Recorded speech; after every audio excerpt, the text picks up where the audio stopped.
Hey everybody, welcome back to LegalSpeak, a Cold North production.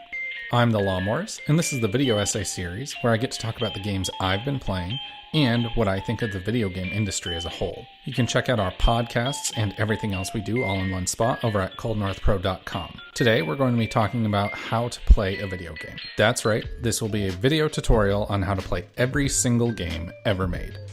Of course I'm lying, and that's a pretty weak attempt at a joke. No, today you just get to listen to my disjointed, dumbass thoughts about whether or not there's a right or wrong way to play a video game. Full disclosure, I play pretty much all video games the wrong way, so with that in mind, let's jump in. There are three fundamentally different ways of approaching how to play a video game: minimalist, organic, and completionist. All three have their merits, and while I may share some of my own feelings throughout this video, please don't let what I have to say dissuade you from playing anything the way you want to play.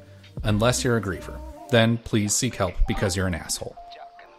The minimalist cares about nothing but getting from point A to point B as quickly as possible without stopping to smell the roses or admire the scenery the way the organic player does. And the minimalist definitely will not be looking under every single rock and making sure that there is not a single square inch of ground that has gone untread the way the completionist does. Games that are great to be played in the minimalist style are primarily story-driven games. Yes, there may be other things to do, like collecting meaningless shit, but on the whole, these games are made to tell a story. Very few games are literally nothing but story, because when that's the case, there's no gameplay to be had, and you might as well be watching a movie. But then again, I think of Firewatch, and that makes me reconsider my entire statement, because shit, that is a great game that's nothing but story. Some of the best games ever made are played very well in a minimalist style. The Last of Us, Uncharted, Halo, these are all great games that can be thoroughly enjoyed when played in a minimalist style. The organic player, usually what I am, sets out on an experience with no rush to get to the finish line, but also feels zero pressure to pick up every single item along the way. A lot of insecure assholes call organic players casuals, but that's just because their dads didn't love them enough, so they have to pick on other people to feel good about themselves. Games that are best played organically usually include some sort of story as the primary focus, but also have a decently thought out progression system that can interest the player and require the player to veer off the beaten path in order to be powerful enough to continue in the story. Some of the best games to play organically are Horizon Zero Dawn, Ghost Recon Wildlands, and Owlboy. I stick to the story, and any collectibles or side quests I come across during my natural progression through the story are a fun bonus that may help with world building, but they're not integral to my understanding of what is happening, and they definitely aren't going to help me sleep at night knowing that I collected them all.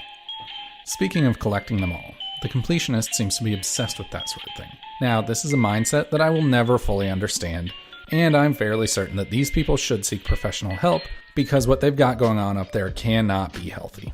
All that being said, it's always fun to watch someone psychologically torture themselves with the promises that every moon in Super Mario Odyssey will make them feel good about their life. The best games to play in the completionist style are games with very clearly defined objectives and goals, where storytelling takes a backseat to the 30-second loop experience. Pokemon, Destiny, and Super Mario Odyssey are some of the best games for those of you that feel that hole in your heart that can only be filled with 900 Korok seeds. I hope one day you find what you're actually searching for in life.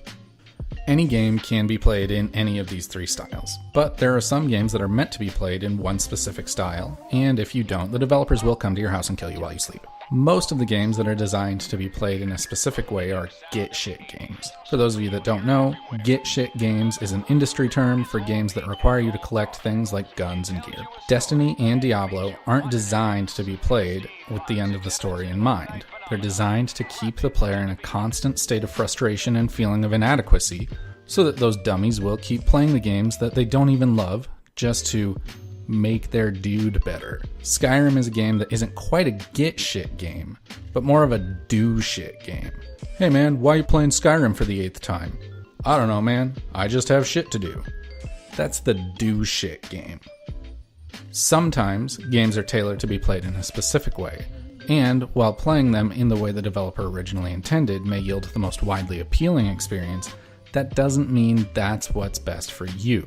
And ultimately, that's the entire point of what I'm trying to say today. Don't let me, or anyone else, tell you how to enjoy your hobby. I played Super Mario Odyssey, a game that is very obviously meant to be played to completion, for about 10 hours. I got through the main story and I was satisfied. There are so many different ways to play, and as long as you're enjoying yourself, none of them are wrong. Play what you want in the way you want to play it. Video games are art, and everyone interprets art in their own way. If something was reviewed poorly, but struck a chord with you, don't be afraid to show that game some love. I personally trust IGN's Ryan McCaffrey, and enjoy pretty much everything he makes. McCaffrey reviewed the 2014 game Alien Isolation, and gave it a 5.9. which is a fairly low score when compared to other IGN reviews. I personally adored Alien Isolation.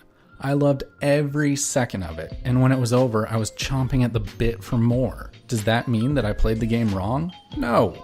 Does it mean that Ryan played the game wrong? Of course not. It simply means that he and I had different experiences with the game and got different things out of it. Nobody can tell you how to play a game. The only way to play a game wrong is to not play it the way that it's best for you. How do you typically play games? Let me know in the comments down below. I'll be back next week talking about the order in which I experienced the Metal Gear Solid games. If you can't get enough, make sure to subscribe and check out our podcast, Hard Reset, on iTunes, YouTube, Spotify, and iHeartRadio, also SoundCloud now, for more free-form video game discussion. This week, we talked about the worst reviewed games of 2018. And our movies podcast, No Refunds, the podcast that watches bad movies so you don't have to. This week's discussion centers around the 1997 cult classic Starship Troopers. You can find everything we do over at coldnorthpro.com, but until next week, just go play some games.